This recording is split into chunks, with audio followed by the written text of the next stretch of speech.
নন perfect square মানে যেগুলোর বর্গমূল করলে গোটা গোটা সংখ্যা বেরোয় না, সেই ক্যালকুলেশন করার জন্য দুটো পদ্ধতি আছে।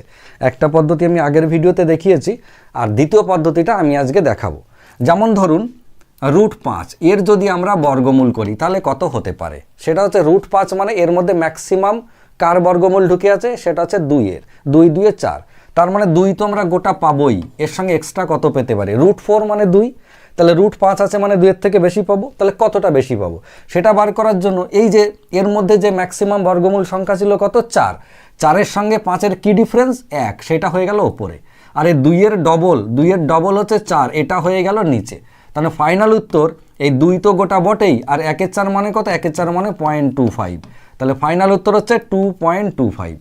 যদি বুঝে যান খুব ভালো কথা। আমি আরও একটা বলছি যাদের একটু বুঝতে সমস্যা হলো, মনে করুন √10, তাহলে √10 ম্যাক্সিমাম কতর স্কোয়ার ঢুকে আছে এর মধ্যে, সেটা হচ্ছে 3-এর, 3 3 9, তার মানে 3 তো গোটা পাবোই, এক্সট্রা কত পাবো, এক্সট্রা হচ্ছে এই যে 10 আর এই যে বর্গমূল সংখ্যা বললাম ম্যাক্সিমাম ঢুকে আছে 9, 10 আর 9 ডিফারেন্স কত 1, সেইটা হয়ে গেল ওপরে। আর নিচে কত হবে, নিচে হবে 3-এরই ডবল, 3-এর ডবল কত 6, ফাইনাল উত্তর 3 তো গোটা বটেই, আর এই 1-এর 6 মানে কত, 1-এর 6 মানে 0.16666 ইত্যাদি। দুটো ঘর যদি নিই তাহলে আমার দাঁড়ালো এইটা।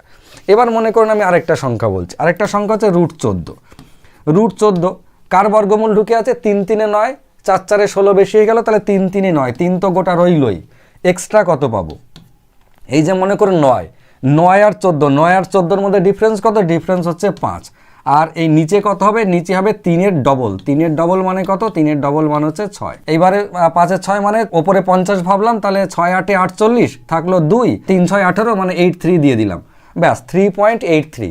এবার যদি আপনি ক্যালকুলেটারে করেন তাহলে দেখবেন মোটামুটি 99% এর কাছাকাছি একটা ভ্যালু, হয় এর থেকে সামান্য কম নাহলে সামান্য বেশি।